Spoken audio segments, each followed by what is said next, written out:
Soon enough, they will be playing rugby again at the arena in La Défense. It's a kids' stadium, and after the Paralympics finished, the 2 Olympic pools inside it will be drained, packed away, and put up again in their new, permanent locations. The scaffolding grandstand will be taken down, the pitch laid down, and the posts reinstalled ready for Racing 92's next home game. Maybe by the time their new signing Owen Farrell is standing ready for the kickoff, the crowd's great shout of "Ollie!"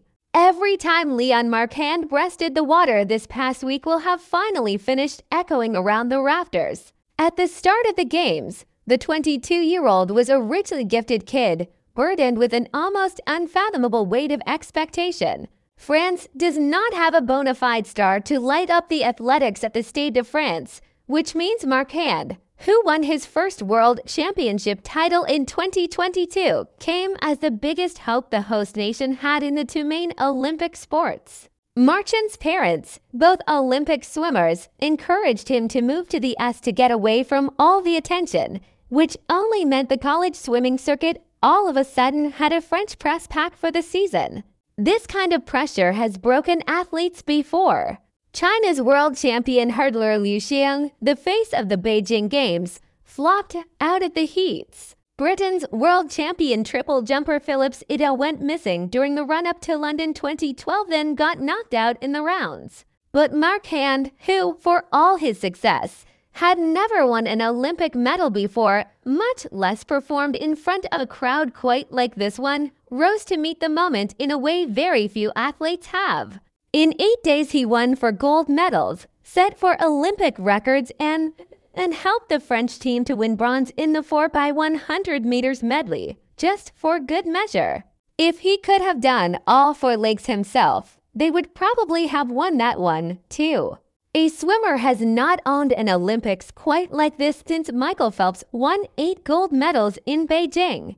Every session was sold out, every seat in the media section taken, and every stroke stoked great roars of excitement from the French public, who gathered around TV screens in homes, bars, and restaurants around the country to watch. His finals were appointment viewing. He became the great home hero of the games. And he's not done.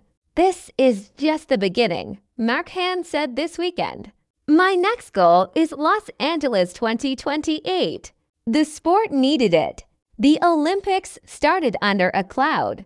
When reports broke that 23 Chinese swimmers had failed drug tests for trace amounts of the banned performance-enhancing drug TMZ, and a row broke out between the U.S. Anti-Doping Agency and the World Anti-Doping Agency about the handling of the case. 11 of the 23 were picked to compete here in Paris. One, the breaststroker Qin Haiyang, was subsequently found to have failed another test for a different drug in similar circumstances.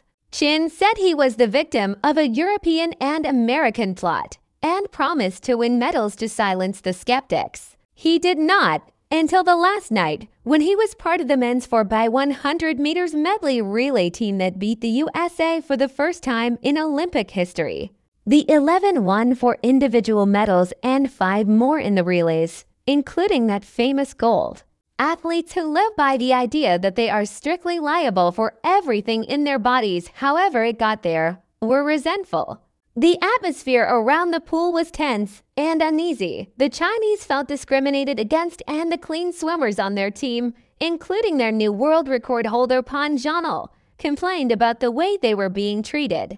The athletes' anger was best aimed at their sports governing bodies. Paris was the 4th games in a row when the swimming competition has been overshadowed by doping scandals.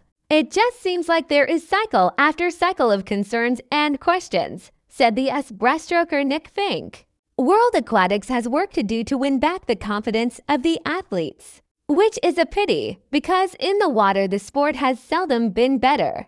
The USA moved to the top of the medal table after winning one last gold in the final women's 4x100 meters medley, but there is an irresistible sense, as Caleb Dressel said, that the rest of the world is catching up to them.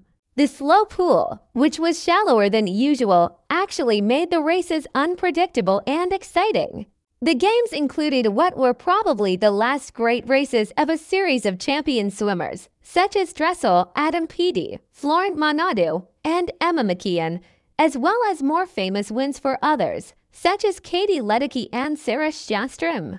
But really it was all about the younger generation, not just Marchand, but Pan, whose 100 meters win was described by Dressel as one of the two greatest swims he had seen, Canada's Summer McIntosh, Australia's Molly O'Callaghan, Romania's David Popovici, and Ireland's Daniel Whiffen.